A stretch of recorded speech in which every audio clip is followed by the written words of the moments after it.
Olá, seja muito bem-vindo a mais um episódio do LaserCast. E hoje a gente vai abordar um assunto muito interessante, que é o uso do laser em cirurgias orais em pacientes com cardiopatias.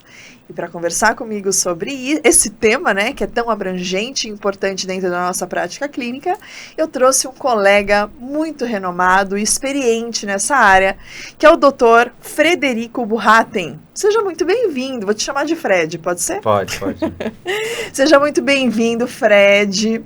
É um prazer te receber aqui, né? Não tenho dúvidas aí que nosso papo vai ser muito legal, né, sobre um tema que a gente gosta tanto, né, que a gente já atua e a gente gosta bastante. E para você que eventualmente ainda não conheça o Dr. Frederico, eu vou brevemente apresentar ele para você. Ele é cirurgião dentista, ele é doutor em patologia e estomatologia pela Faculdade de Odontologia da USP. Além disso, ele é mestre em diagnóstico bucal e semiologia pela Universidade Paulista, a Unip. É especialista em cirurgia e traumatologia bucomaxilofacial pela FAUSP e também especialista em implantodontia. Ele tem pós-graduação em odontologia ao cardiopata pelo Instituto Dante Pazanese de Cardiologia. E, além disso, ele também tem habilitação em odontologia hospitalar pelo CFO e pelo Conselho Regional de Odontologia também. Ele atualmente, pessoal, ele é diretor científico do Departamento de Odontologia da Sociedade de Cardiologia do Estado de São Paulo, da SOCESP, e coordenador e professor do curso de cirurgia bucal com ênfase em pacientes com comprometimento sistêmico da Associação Paulista de Cirurgiões Dentistas, da APCD. E, por fim, ele também é membro da equipe de odontologia hospitalar do Hospital Samaritano aqui de São Paulo. Então, um currículo enorme, e aqui é só uma parte do currículo do Frederico, né? E que eu tenho a honra de compartilhar aqui tanto conhecimento com o público que está aqui nos assistindo. Então, de novo, muito obrigada, tá? Por vir, perder aí um pouquinho desse seu tempo, né? Que é tão corrido dentro do hospital, da sua rotina. Compartilhar seus conhecimentos com o nosso público que está nos assistindo. E Frederico, né? Fred, conta primeiro pra gente aqui, né? Quando a gente pensa em fazer uma cirurgia num paciente com cardiopatia, quais são os principais riscos que esse paciente ele corre ao ser submetido a esses procedimentos odontológicos? Bom, Luana, primeiro, obrigado pelo convite. Para a gente falar um pouquinho sobre as cirurgias orais, o uso do laser nos pacientes cardiopata, um tema aí de hoje de grande evidência ainda científica, de grande dúvida, mas que acaba sendo ainda necessário para o cirurgião dentista. E a sua pergunta eu acho excelente, falar um pouco sobre os riscos nesse paciente quanto ao grupo de cirurgias orais. Os pacientes cardiopatas, hoje em dia, sabe-se, né, cada vez mais a população tem uma sobrevida maior, segundo os últimos dados do IBGE, e, portanto, por um outro lado, esses pacientes vão acabar aparecendo com maior frequência nos nossos consultórios odontológicos, seja para procedimentos de reabilitação, de prevenção ou de erradicação de focos infecciosos. E aí a gente pode citar em termos de riscos vários, vou citar talvez alguns aqui que sejam um pouco mais importantes, como a hipertensão arterial sistêmica, as crises hipertensivas, os sangramentos nos pacientes que sofrem de doença arterial coronariana ou que têm a doença DAC como um todo. Muitas das vezes esses pacientes podem ser submetidos à revascularização do miocárdio, à colocação de stent, e que obrigatoriamente o tornam candidatos a uma terapia que promove um sangramento maior. Podemos citar os nossos pacientes que sofrem de arritmia, que também são candidatos à colocação de marca-passos, e quando eles fazem uso dos marca-passos, eles também vão fazer obrigatoriamente uso de alguns medicamentos que promovem também o sangramento. E ainda, por fim, talvez podemos citar os nossos pacientes com insuficiência cardíaca congestiva. Esses pacientes, quando a gente tem o coração, ele não consegue uma contração cardíaca, ele não consegue um volume de injeção normal de sangue. E já é notório hoje na literatura científica que há uma alta prevalência de doença periodontal neste grupo de pacientes. Portanto, são mais propensos a desenvolver um infarto agudo do miocárdio. Então, ter o conhecimento destas patologias cardiovasculares, para um bom conhecimento, ou passar uma boa orientação ao paciente de uma higienização bucal, se faz uso de de suma importância para que você promova um tratamento odontológico com maior eficácia e segurança. Nossa, sem dúvida. É amplo, né? Você vê Sim. que demanda um conhecimento muito importante do cirurgião dentista que vai atender esses pacientes. Sim. Tá aí a tamanha importância da anamnese, né? Que muitos ainda negligenciam. Você vê cada detalhe, o histórico, né? Todas essas peculiaridades de saúde dos nossos pacientes e que a gente tem, sim, uma interferência direta aí nos procedimentos, principalmente cirúrgicos, né? Nesse grupo de pacientes. Sim. Mas dentro da sua prática clínica, que eu sei que é ampla, né? Especificamente agora falando desse grupo de pacientes, como é que você enxerga, assim, de forma geral, o benefício do laser nesse contexto desse grupo de pacientes? Eu acredito que o laser vai trazer grandes benefícios neste grupo específico de pacientes, já que ele não como tratamento principal, mas ele como um adjuvante, ele como complementar. Uhum. E talvez aqui eu vou tomar a liberdade de falar com você, talvez não um adjuvante complementar, mas um adjuvante obrigatório, visto que ele vai promover uma redução de edema, de inflamação, eu vou ter um melhor controle de hematoma, eu vou ter um melhor suporte analgésico no pós-operatório destes pacientes, muitos deles até uma remissão total frente às cirurgias bucais, sem uma sintomatologia dolorosa presente, visto que em alguns pacientes eu posso reduzir voltar a ter atividade laboral de uma forma mais rápida, visto que muitos pacientes que são submetidos a cirurgias bucais precisam de um repouso pós-operatório. Seja ele absoluto ou seja ele de forma relativa, mas o uso do laser faz com que eu diminua esse período laboral e a gente possa voltar a ter uma atividade laboral de uma forma efetiva, né? Além do que, em um mundo ideal, talvez nos pacientes que precisem de tratamento odontológico de forma contínua, de forma simultânea, em que a redução deste espaço de tempo entre as consultas possa fazer com que esse paciente venha a fazer sua cirurgia cardíaca de uma forma mais rápida. Então, eu acho que o laser, ele não é um adjuvante necessário. Eu acho que o laser é um adjuvante obrigatório nos dias atuais. É oferecer o que há de melhor ao paciente. O paciente quer ser bem cuidado. Portanto, o laser, ele é obrigatório no planejamento. E otimizar todo esse processo para um paciente que tem uma comorbidade importante, né? Sim. Então, otimizando todo esse processo, você falou muito bem, né? Para pacientes, inclusive, que estão na fila ali, né? Para outros procedimentos serem feitos depois desse preparo e tudo mais. Mas você chegou a comentar de início, você falou de um tema que é até um pouco polêmico, né? Você falou sobre pacientes com marca-passo e tal. E toda vez que a gente fala de laser e fala marca-passo, as pessoas, eu não sei de onde que saiu, mas elas veem isso como uma contraindicação, né? Isso existe? Você já tem uma experiência, já fez em alguém com marca-passo? Então, como é que você enxerga essa situação de contraindicação absoluta? Eu acho que enquanto nós, formadores de opinião, acho que a gente tem que ter muito cuidado quando a gente realizar uma indicação ou uma contraindicação.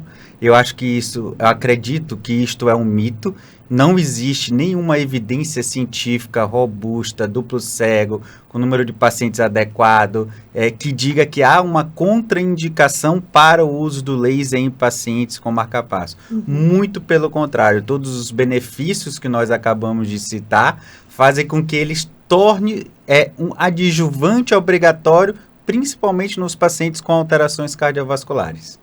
Então, acredito que isso é um mito e que nós temos que trabalhar isso cada vez mais para que a gente possa corroborar com evidências científicas. Com certeza.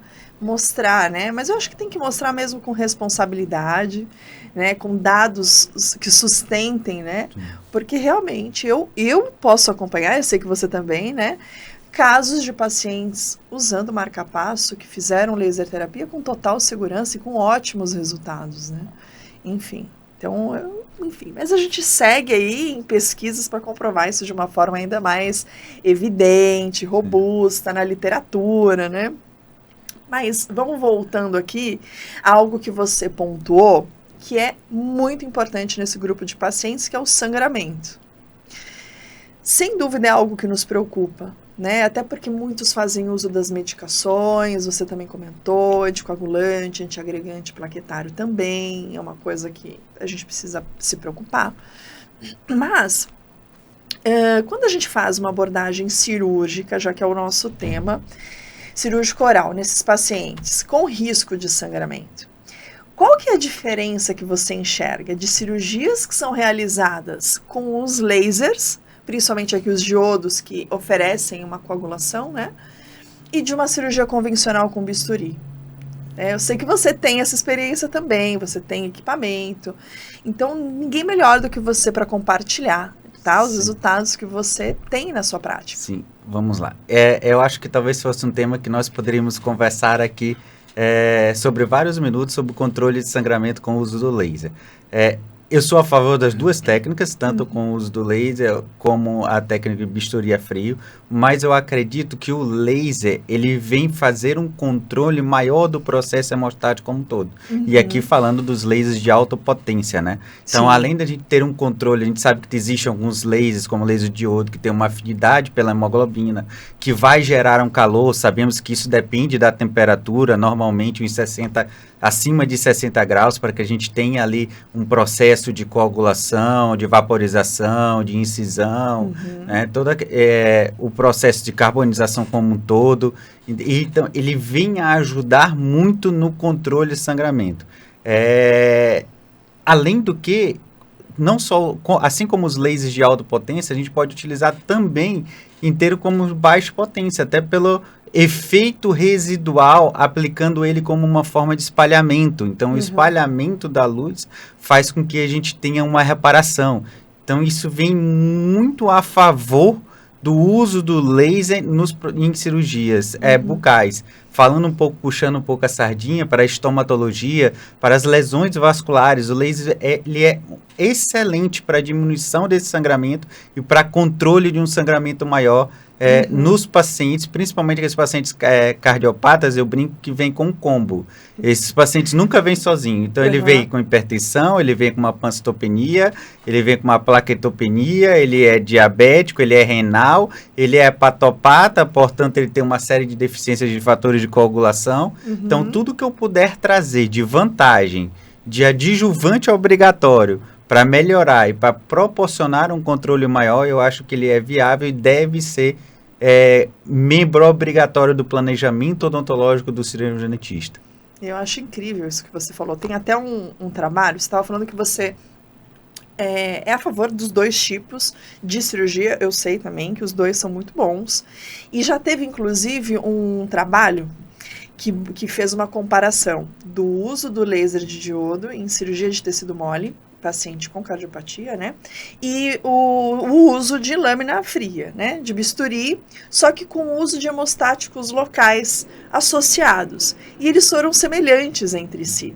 Então, eu acho muito importante quando você coloca, ainda que você de repente não tenha o laser de alta, mas você tem o seu bisturi, os hemostáticos locais, que já é o convencional e mais divulgado, né? Entre os dentistas. Mas você tem o de baixa, seria o combo também muito interessante para você oferecer. Sim. Você tem hemostasia e entra com laser de baixa para acelerar o reparo, né? Sim, esse trabalho que você falou é o único que existe comparando. E um hemostático local é um dos mais utilizados, que é o Transamin. É o Transamin, que foi realizado nesse trabalho. Então, os efeitos são praticamente semelhantes entre o uso do hemostático local e o uso do laser. Não existe nada ainda muito publicado sobre especificamente comparando o hemostático local, mas sabe-se, já é notório, dos efeitos favoráveis do uso de laser, tanto de alta como de baixa, ou modulando essa laser terapia, esse tratamento como um todo, nas cirurgias e no controle de sangramento. Impressionante. Não, eu que faço sempre, né? Para mim é tão intuitivo, mas eu acho que fica interessante a gente pontuar isso mesmo para quem está assistindo, tanto para paciente quanto para dentistas mesmo, né? E é imediato, porque enquanto a gente faz a incisão e corta, simultaneamente a gente tem ali toda aquela cauterização. É impressionante. E isso facilita até a nossa visão do campo operatório, do campo cirúrgico, né? E a afinidade pela hemoglobina nos coloca ainda como uma vantagem maior, né? Exato. Para o controle do sangramento, esse coeficiente de absorção. A gente tem ali o cromóforo perfeito. Sim. né? O cromóforo perfeito para ter esse efeito realmente final, né? Eu uso praticamente, deixa eu ver, 99% dos meus pacientes em procedimentos cirúrgicos, em procedimento de cirurgia bucal como um todo, né? Bom, eu também, né? Eu já nem saio do meu lado, principalmente em pacientes com comorbidades de forma geral, mas com cardiopatia principalmente, né? Mas, além da coagulação simultânea, um outro efeito do laser de alta é aquela descontaminação que também é simultânea pelo próprio aumento de temperatura. E a literatura, você também sabe disso, e por isso que eu vou te perguntar qual é a sua opinião, né? Pontua que essa descontaminação que ocorre nas cirurgias, ela inclusive diminui a bacteremia transitória nesse grupo de pacientes. Como que você enxerga essa diminuição de bacteremia como algo que muitas pessoas têm levantado como possibilidade de isentar o paciente de uma profilaxia antibiótica? Eu queria muito que você explicasse essas condições diferentes. Vamos lá, eu acredito que essa redução da bacteremia transitória, ela acontece, portanto, há um processo de descontaminação associado ao uso do laser. Por outro lado, quanto à isenção da profilaxia antibiótica, e neste caso específico, uma profilaxia antibiótica para a prevenção de endocardite infecciosa, nos pacientes cardiopatas, ela ainda deve ser feita. Então, ela sempre deve ser realizada. O laser não vai isentar de não realizar a profilaxia antibiótica. Até porque, mesmo que haja uma descontaminação, a gente tem que lembrar que não existe só uma bacteremia transitória. Existe uma bacteremia residente. E nós estamos falando de uma infecção no endocárdio cardíaco, de uma endocardite infecciosa que promove um alto índice tanto de morbidade como alto índice de mortalidade. E já se tem evidências científicas que as endocardites infecciosas têm como uma das causas principais, 45% é de origem bucal. Portanto, isentar a profilaxia antibiótica, eu não vejo com bons olhos pela descontaminação do laser, mas vejo que as coisas podem acontecer de forma simultânea. Uma descontaminação associada àqueles pacientes mais suscetíveis a uma profilaxia antibiótica para endocardite infecciosa. Perfeito, perfeito. É que eu pergunto isso porque eu realmente me deparo com profissionais que confundem informações, que falta um pouco de senso crítico desse limite que a gente tem com as tecnologias. Eu sou uma super entusiasta do laser, você também é. Viemos da mesma faculdade, né? Assim, nos formamos, fizemos nossa pós, né? No mesmo lugar. E a gente sabe que tem os benefícios, é notório, mas existe um limite, né? Não é tudo que a gente vai substituir e vai isentar o paciente de algumas medicações. Então, foi muito bem pontuado, nem tem evidência científica sobre isso. São coisas diferentes, né? Você falou muito bem, bacteremia transitória, residente, são coisas que esse profissional que vai atuar operando os pacientes, ele precisa ter domínio, ele precisa saber. São coisas distintas e ele precisa manter a responsabilidade aí nesses procedimentos cirúrgicos. Né? Sem dúvida. Mas conta também pra gente, Frederico, um pouco sobre o seu acompanhamento, assim, pós-operatório. Esses pacientes que você faz o manejo odontológico e tem associado essa tecnologia alta, baixa, eles no pós-operatório, que vocês têm esse controle um pouco mais rigoroso, um acompanhamento mais de perto do que de um paciente normoreativo, como que você enxerga isso? Inclusive, qual é a percepção desse paciente com relação ao uso dessa tecnologia? Eu acredito que ele pode trazer, como a gente já comentou, dos benefícios como um todo, tanto na redução de edemas, redução de hematoma, suporte analgésico. Um outro detalhe que eu acho que a gente deve ser levado em consideração e que é visto isso na prática clínica, nessas indicações do uso do laser, a indicação precisa disso para você ter um controle melhor do pós-operatório. Por exemplo, neste grupo específico de pacientes, nós podemos ter uma doença que chama-se hiperplasia gengival medicamentosa. Isso eu posso ter tanto nos pacientes hipertensivos, com o uso de bloqueadores de canais de cálcio, como eu posso até ter nos pacientes transplantados cardíacos, que fazem uso de imunossupressores, em que muitas das vezes eu lanço mão do laser para fazer a cirurgia, a correção dessa hiperplasia gengival medicamentosa, levando a um pós-operatório com menor edema, menor hematoma, melhor reparação, melhor cicatrização e muitas vezes até mesmo diminuir a quantidade de recidivas.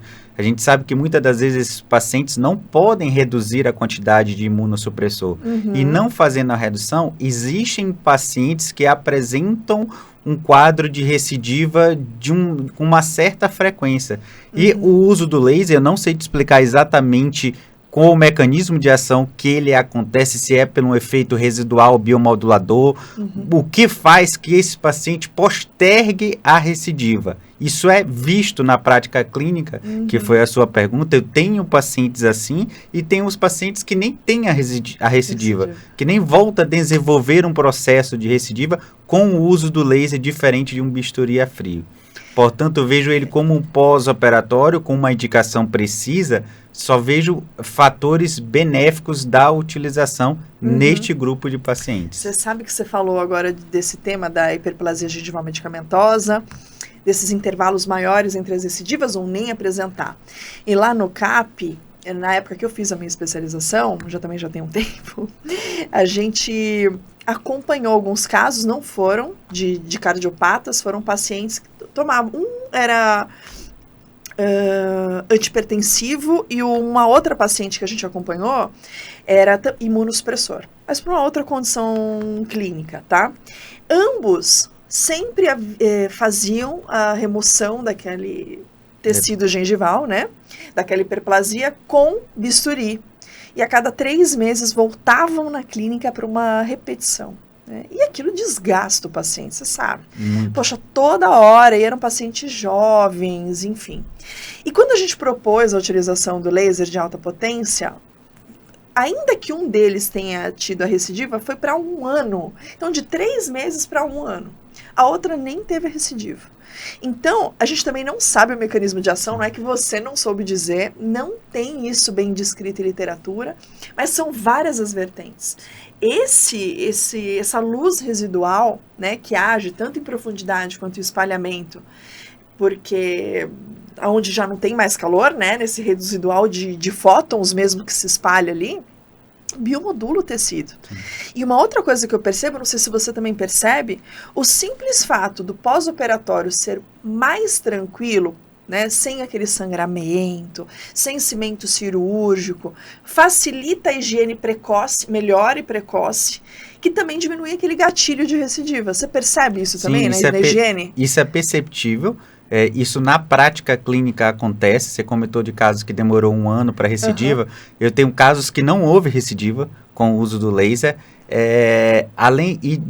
Acrescentaria que não é só o sangramento pós-operatório, mas também um sangramento transoperatório nesse grupo de pacientes que vai facilitar muito. E eu só vejo com sucesso o uso do laser, principalmente nesses pontos específicos de estomatológicos, cirurgias bucais, lesões vasculares, hiperplasia gengival medicamentosa, porque o que tem feito quando não se tem mãos disso é diminuir dessa ferramenta, desse equipamento, é diminuir a imunossupressão. Mas existem pacientes que não podem diminuir uma imunossupressão e ele vai ter um efeito de uma hiperplasia gengival medicamentosa. Então, o uso do laser só vem a favorecer e o uso do laser só vem a trazer repercussões positivas para que você possa ter um tratamento mais seguro e mais eficaz, à medida que eu não tenho grandes quantidades de recidiva. É isso aí. E quando a gente pensa em laser de alta potência, eu gosto sempre de ressaltar, nem todos os lasers são iguais. A gente está falando aqui de lasers de diodo, que tem essa afinidade que você bem pontuou, pela hemoglobina. Porque se a gente age aí, por exemplo, se a gente vai fazer essa cirurgia, essa mesma abordagem cirúrgica com os lasers de Erbil, que tem afinidade por água, tem sangramento, e aí nada disso do que a gente discutiu vai ser igual. É diferente, né? Lasers de diodo é o que realmente, para esse grupo específico, faz a grande diferença ali.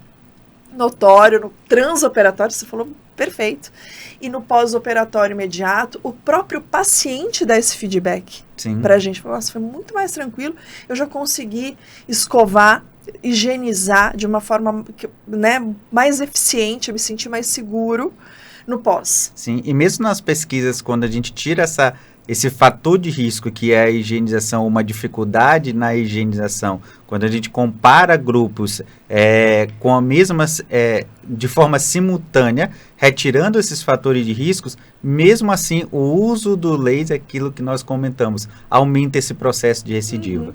Então, mesmo que eu tire o fator de risco da má higienização e deixe só o laser agindo por si só, eu tenho um efeito residual biomodulador que aumenta esse tempo de recidiva, além de todas as vantagens que você comentou, que é notório que o paciente lhe fala de uma maneira muito mais objetiva, né? Não tive tanto edema, não tive sangramento, não tive dor, foi muito boa, adorei, então eu acho que ele só vem ajudar e favorecer os nossos planejamentos como um todo. Inclusive favorecendo na prescrição, na menor prescrição medicamentosa do pós. Sim, sem dúvida. Porque são pacientes polifarmácia, a maioria, então a gente não precisa também estender muito dessa lista de medicações. Não é um procedimento que, via de regra, tem essa prescrição longa, mas também é um fator que ajuda, né?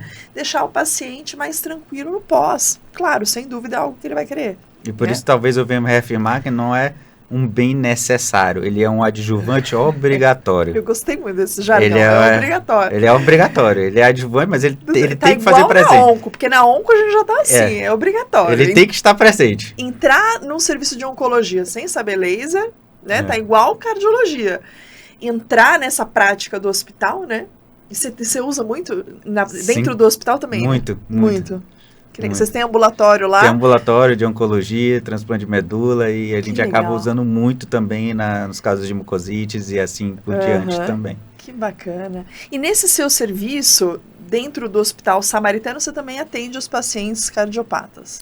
Também. Nós mais na onco. Na verdade, o nosso foco principal é a oncologia. Tá. Mas a gente acaba entrando em todas as especialidades do hospital, né? E também tem pacientes oncológicos que são cardiopatas também. Oncológico, cardiopata, pediátrico, UTI, enfermaria, renal, diabético. Entrou no hospital, entrou.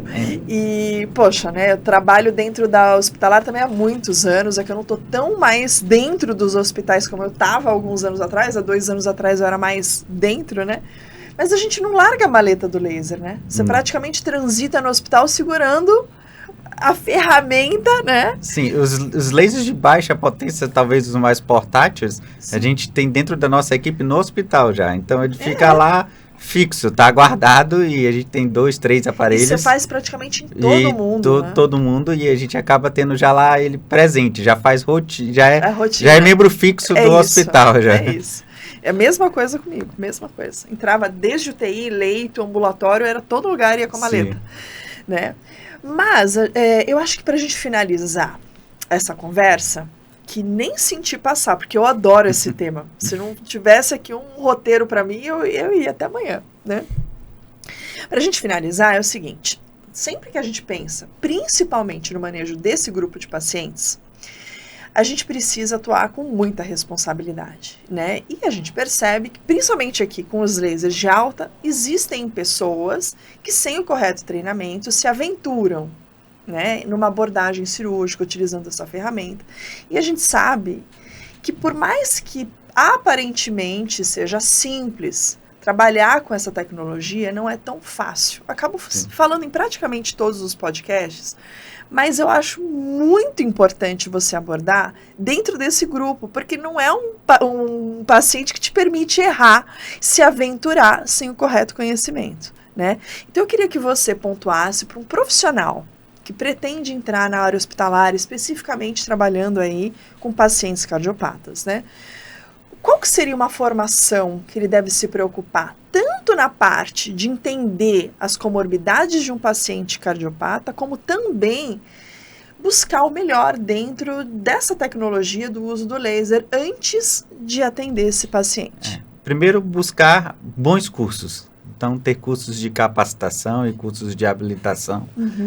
Agora, a odontologia hospitalar, falando um pouquinho que você adentrou nela, é uma especialidade. Sim. Então, buscar uma especialização dentro do ambiente hospitalar, aquilo que eu falei. O paciente cardiopata, ele é um combo, ele não é só um paciente com uma hipertensãozinha arterial sistêmica. Então, você vai precisar entender obrigatoriamente de todo o processo das patologias sistêmicas para que você possa diminuir os riscos ou eventuais riscos que isso possa acontecer, tanto no pré, tanto durante, como no pós-operatório. Falamos aí de algumas emergências médicas, bem no início hoje do nosso podcast, mas também os locais, como os sangramentos, como as infecções, e à medida que eu possa ter um maior conhecimento das patologias como um todo, trazer toda a tecnologia atual, por exemplo, com os equipamentos de laser. E aí, entendendo um pouco de laser, eu consigo indicar e contraindicar o seu uso de uma maneira mais precisa neste grupo específico de pacientes. Então, eu acho que primeiro a gente tem que sair de um geral, entender as patologias como um todos, por meio de cursos, congressos, seminários, simpósios, artigos científicos. Hoje as mídias sociais estão aí cada vez mais presentes. Então, ter uma visão crítica daquilo que está sendo dito, isso também é muito importante. A gente sabe que tem muito fake news dentro aí da odontologia, da laser terapia e assim por diante. Então, saber como atender para que você promova um planejamento, um tratamento com maior eficácia, com maior segurança ao paciente, é essencial para o cirurgião dentista nos dias atuais. E mais uma vez eu reforço, o laser, ele não é um adjuvante, o laser ele é obrigatório. O paciente precisa ter o que há de melhor. Ele entrega a você todas as possibilidades do que você possa oferecer. Então eu vejo hoje como laser não como um complemento, eu vejo como uma obrigatoriedade frente a esses tratamentos, principalmente quando a gente tem uns pacientes com comorbidades sistêmicas associadas. Eu acho imprescindível. Vai trabalhar com odontologia hospitalar? Não tem desculpa. Tem que se qualificar, e bem qualificado, em usar essa tecnologia, usar os lasers de alta e baixa potência, porque não tem saída. Não tem. São pacientes que vão precisar, para mim, um dos principais grupos, que se já todo mundo se beneficia, eles são os que mais precisam. Sim. Porque são neles que nem sempre a técnica convencional é o suficiente. Sim. A gente precisa ajudar ainda mais o processo, né? E a nossa conversa foi muito voltada para o foco das cirurgias, mas a gente podia também fugir um pouco dos procedimentos que não são apenas invasivos. Esses pacientes, muitas vezes, eles têm redução de fluxo salivar, são pacientes com xerostomia, são pacientes com os bloqueadores de canais de cálcio. Então, eles têm uma série de repercussões bucais em que o laser pode favorecer também um melhor planejamento, uma melhor preservação e, com certeza, favorecer uma melhor condição de vida ao paciente. Sim, você, até voltando um pouquinho, né, você falando agora de outras condições, você começou falando sobre a doença periodontal. Sim.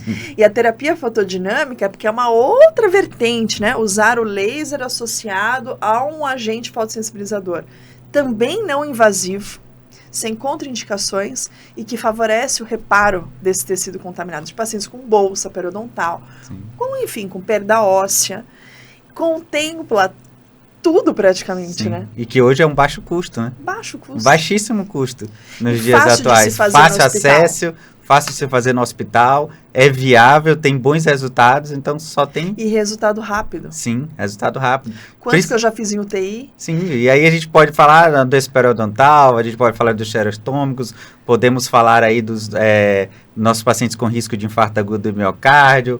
Nossa, há uma infinidade de possibilidades de uso nesse grupo de pacientes específicos. Porque a gente descontamina com PDT, descontamina com laser de alta, acelera o processo de reparo. O combo perfeito, né? Sim. Eu sou suspeita, eu adoro, eu sou, assim, fã e realmente enxergo na prática, não tem mais dúvida do quanto essa tecnologia beneficia, né? E muitas das vezes são pacientes com deficiências imunológicas também, né?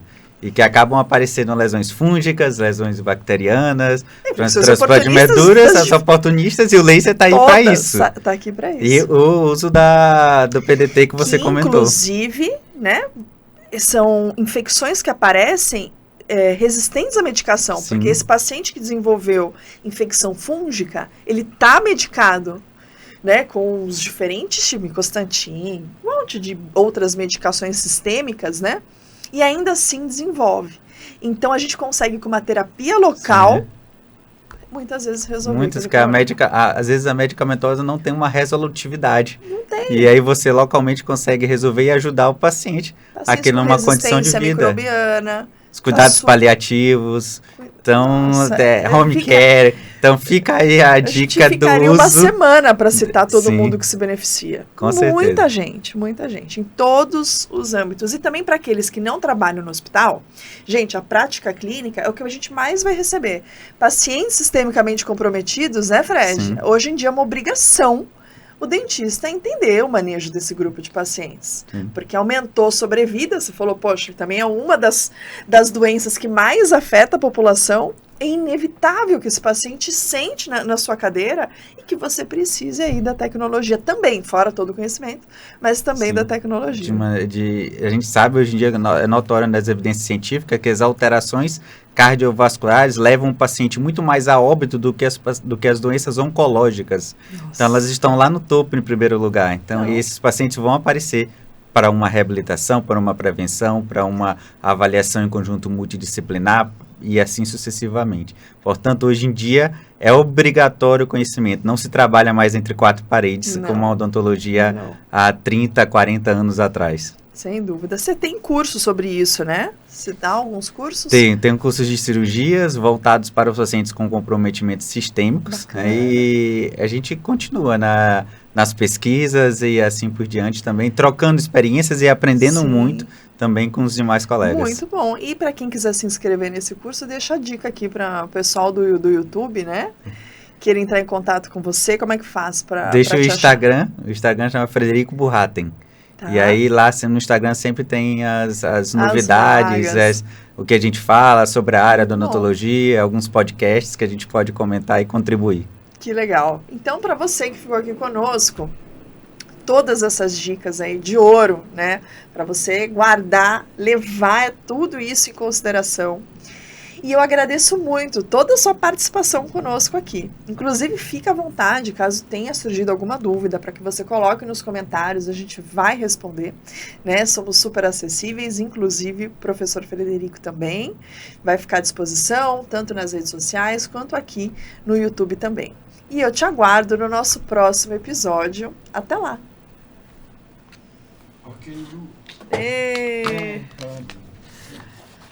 Passou rápido até.